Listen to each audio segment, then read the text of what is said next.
if your intent was not to harm, and you just explain your stance, and you recognize that a joke like that isn't going to go over well with that person in the future, and try to avoid it, no harm done then, because you can't go and erase the past. You can't take back the last 5 seconds or That's whatever. true, yeah. So I mean, an apology might placate that person. It might not, but I don't know that it's really necessary. I think apologies are more for like when you intended to hurt someone and then you see that that was wrong. Yeah. An Like, apology might be a like a retraction of intent. An explanation might be better for situations where you have a difference of opinion. And I would hope that people would take an explanation to heart, right? Like, you're just explaining what you were hoping to convey, the story you were trying to tell, or something like that, and it should be good enough. yeah, people try to invalidate explanations too. They say, "Oh, it's not an apology if you say but." It's like, well, I think it's important to explain where you're coming from. If you just say I'm sorry, and that's it, that sounds really false. I don't know. Well, yeah, and I think intent is the key, and I think people should be looking at that. Like I said earlier on, always assume best intentions. That's one of my core doctrines. I naturally assume that everybody doing whatever has the best intention. They were hoping to tell a joke or, make somebody laugh or something like that, or tell a story. They didn't hope to hurt somebody. That wasn't their intent. But a lot of people are trained to expect that people are going to do shitty things to them. And I don't think people try to do shitty things. I think people are just as much a dumbass as anybody else. They're just fucking around on this planet and hoping to make ends meet and, that kind of thing. And that's where I come from. Like, if I feel something, I feel something.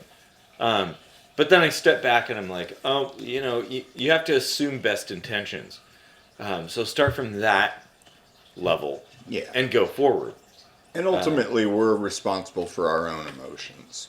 That's true. Well, exactly. Nobody really has. I mean, well, I don't want to say like it's all or none or anything, but for the most part, nobody really has the power to hurt you. But that's not 100% true. Well, that's true, and it is something that you kind of have to, it's intent. Well, it's intent. If a person has intent to hurt you and it hurts you, yeah, they're the asshole. Well, but the vampire at the door, you have to let them in. So you actually, unless the vampire has a gun. Okay, well, that does actually change things. But when we're talking emotions, there are no guns. And,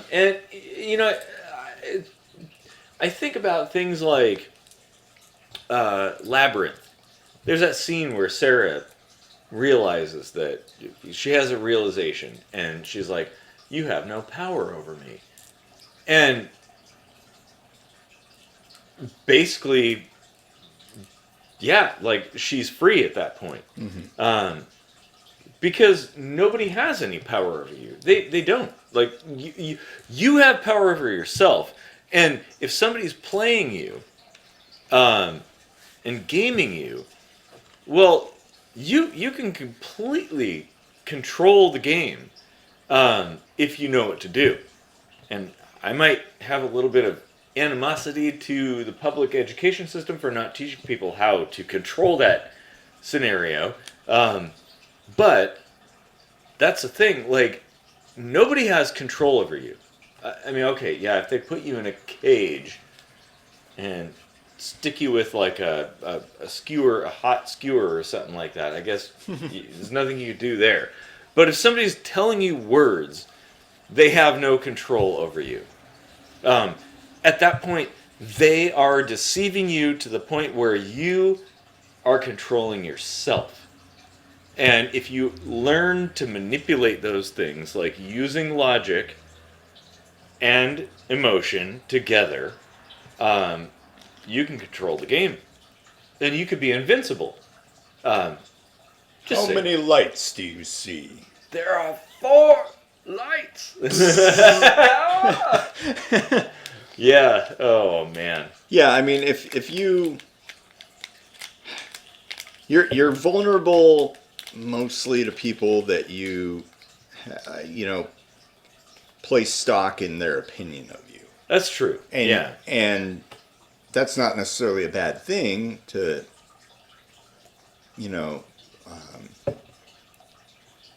I don't want to say worry about, but, to consider how other people think of you isn't necessarily a bad thing. So, yeah, like if someone you value the opinion of has a negative opinion of you, I can see that it's harmful. But yeah, you can certainly decide, like, well, how much do I really need to value this particular opinion, Exactly.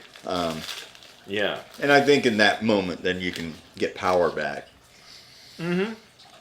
But it's very subjective, it's... It is. And, again, nobody controls you.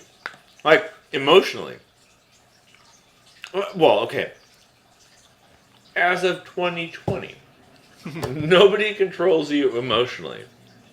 We don't have some kind of, like, machine that can manipulate your mind or control your brain waves or make you feel something against your will. No. All we can do is say things. And it's up to you how you want to interpret and respond to those kinds of statements. Well, okay, so there are manipulative tactics that people can use to trap someone in a corner to where, like that abusive girl I was dating knew which buttons to push and knew how to trap me in that corner so she could just push the buttons over and over again until I snapped. And I was in such a precarious financial situation that I really couldn't end the relationship. I couldn't move out on my own. I was pretty much trapped there, and she knew it. And in that way, she kind of did have control on my emotions because she already knew which places to poke. Well, maybe. So there are certain situations where a person, like in torture situations or brainwashing situations, you can absolutely take control of a person's emotions. You can, but it does depend on the other person reciprocating. You can't control another person by force. All you can do is manipulate the circumstances or the situation to trick another person into manipulating themselves. And we're all subject to that. Like that's not something that it's like, you think you're better. Everybody can fall for that. I